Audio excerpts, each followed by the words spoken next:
જય શ્રી કૃષ્ણ મિત્રો, સારા માણસો સાથે હંમેશા ખરાબ કેમ થાય છે?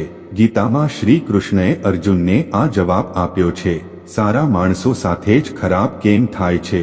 જે લોકો ભક્તિ કરે છે તે હંમેશા દુઃખી રહે છે, જ્યારે જેઓ ખરાબ કાર્યો કરે છે અને અજ્ઞાનતાના માર્ગે છે તે સુખી દેખાય છે. ભગવાને આનો જવાબ આપ્યો છે જે દરેક મનુષ્ય જાણવો જોઈએ. ગીતા સાર તમે અનુભવ્યું જ હશે કે જેઓ સારા કાર્યો કરે છે તે પરેશાન રહે છે, જ્યારે જેઓ ખરાબ કાર્યો કરે છે તે આનંદથી જીવે છે. જેઓ સારા કાર્યો કરે છે તે પરેશાન થાય છે, જ્યારે જેઓ અધર્મના માર્ગે છે તેઓ સુખી છે અને જીવનનો આનંદ માણી રહ્યા છે. જો તમારા મનમાં પણ આ પ્રશ્ન આવ્યો હોય તો આજે અમે તમને તેનો જવાબ આપીશું. આ જવાબ ભગવદ્ ગીતામાં લખાયેલ છે અને શ્રી કૃષ્ણએ અર્જુનને આપ્યો હતો. ભગવદ્ ગીતામાં ઉલ્લેખિત કથા અનુસાર જ્યારે પણ અર્જુનના મનમાં કોઈ મૂંઝવણ હતી ત્યારે તે શ્રી કૃષ્ણ પાસે પહોંચતો હતો. એક સમયે અર્જુન ભગવાન કૃષ્ણની નજીક આવ્યો અને કહ્યું કે તે મૂંઝવણમાં છે અને તેણે તેનો જવાબ શ્રી કૃષ્ણ પાસેથી જોઈએ છે. શ્રી કૃષ્ણએ પૂછ્યું, શું પ્રશ્ન છે? અર્જુને કહ્યું, મારે જાણવું છે કે સારા લોકો સાથે હંમેશા ખરાબ કેમ થાય છે, જ્યારે ખરાબ લોકો ખુશ દેખાય છે? અર્જુનના મુખમાંથી આવી વાતો સાંભળીને શ્રી કૃષ્ણ હસ્યા અને કહ્યું, માણસ જે વિચારે છે અને અનુભવે છે તેમ કંઈ થતું નથી, પરંતુ અજ્ઞાનતાને કારણે તે સત્ય સમજી શકતો નથી. અર્જુન તેની વાત સમજી શક્યો ન હતો. તે પછી તે જાણે છે કે શ્રી કૃષ્ણએ શું કહ્યું. શ્રી કૃષ્ણએ અર્જુનને કહ્યું, પાર્થ, હું તને એક વાર્તા કહું છું. તે સાંભળીને તું સમજશે કે દરેક જીવને તેના કર્મોનું ફળ મળે છે. કુદરત દરેકને પોતાનો રસ્તો પસંદ કરવાનો મોકો આપે છે. હવે તે માણસની ઈચ્છા છે, પરંતુ તેણે ધર્મનો માર્ગ પસંદ કરવો છે કે અધર્મનો. વાર્તા શરૂ કરતા શ્રી કૃષ્ણએ કહ્યું કે એક શહેરમાં બે માણસો રહેતા હતા. એક માણસ વેપારી હતો જેના જીવનમાં ધર્મનું ખૂબ મહત્વ હતું. તે આચરણ કરતો હતો, આસ્તિકની પૂજા કરે છે. તે દરરોજ મંદિરમાં જતો હતો અને દાન કરતો હતો અને દરરોજ ભગવાનની પૂજા કરતો હતો. જ્યારે બીજો માણસ બરાબર તેનાથી વિરુદ્ધ હતો. તે દરરોજ મંદિરમાં જતો હતો પરંતુ પૂજા કરવા માટે નહીં, પરંતુ બહારથી પગરખા પહેરીને જતો હતો. તેને દાન અને ધર્મ સાથે કોઈ લેવાદેવા ન હતો. સમય વીતતો ગયો અને એક દિવસ ભારે વરસાદ પડી રહ્યો હતો.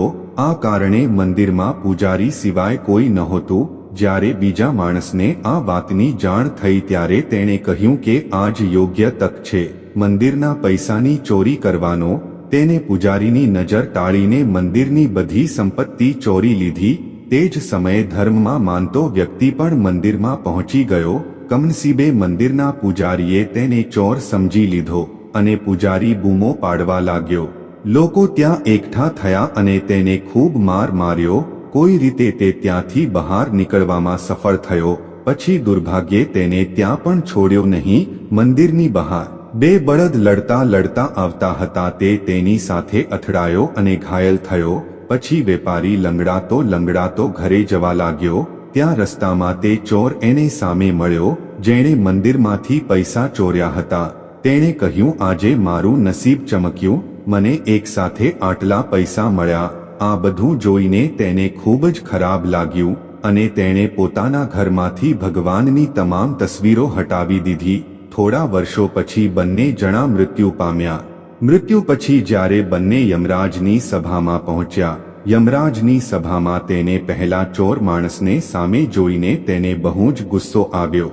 તેણે ગુસ્સે થઈને યમરાજને પૂછ્યું, હું હંમેશા સારા કાર્યો કરતો હતો, દાનમાં માનતો હતો, બદલામાં જીવનભર મારું અપમાન થયું હતું, વધુ દુઃખ થયું અને આ વ્યક્તિને નોટોથી ભરેલું બંડલ મળ્યું. આખરે આટલો ભેદભાવ શા માટે? આના પર યમરાજે કહ્યું, દીકરા, તું ગેરસમજ કરી રહ્યો છે. જે દિવસે બળદ તને ટક્કર મારી હતી તે દિવસ તારા જીવનનો છેલ્લો દિવસ હતો, પણ તારા સારા કાર્યોને કારણે તારું મૃત્યુ એક નાની ઈજામાં ફેરવાઈ ગયું. તમે આ દુષ્ટ વ્યક્તિ વિશે જાણવા માંગો છો? વાસ્તવમાં તેના નસીબમાં રાજયોગ હતો, પરંતુ તેના કુકર્મો અને અધર્મને કારણે તેણે રાજ્યો ગુમાવી દીધો માત્ર થોડી રકમ માટે. વાર્તા કહ્યા પછી શ્રી કૃષ્ણ અર્જુનને કહે છે, પાર્થ, શું તને તારા પ્રશ્નનો જવાબ મળી ગયો છે? એવું વિચારવું કે ભગવાન તારા કાર્યોની અવગણના કરે છે તે બિલકુલ સાચું નથી. જ્યારે ભગવાન આપણને શું આપે છે તે કયા સ્વરૂપમાં માણસ સમજી શકતો નથી. પરંતુ જો તમે સારા કાર્યો કરતા રહેશો તો ભગવાનની કૃપા હંમેશા રહે છે. તેથી આપણે આપણા સારા કાર્યોમાં ફેરફાર ન કરવો જોઈએ, કારણ કે તેનું ફળ આપણને આ જીવનમાં મળે છે. તેથી માણસનું કર્તવ્ય છે કે તે હંમેશા સારા કાર્યો કરતા રહે, કારણ કે શ્રી કૃષ્ણએ પણ કહ્યું છે કે કોઈના કર્મ વ્યર્થ જતા નથી, પછી તે સારા હોય કે ખરાબ. મિત્રો, જો તમે કે શ્રી કૃષ્ણના ભક્ત હોય તો કોમેન્ટ બોક્સમાં જય શ્રી કૃષ્ણ ચોક્કસ લખજો.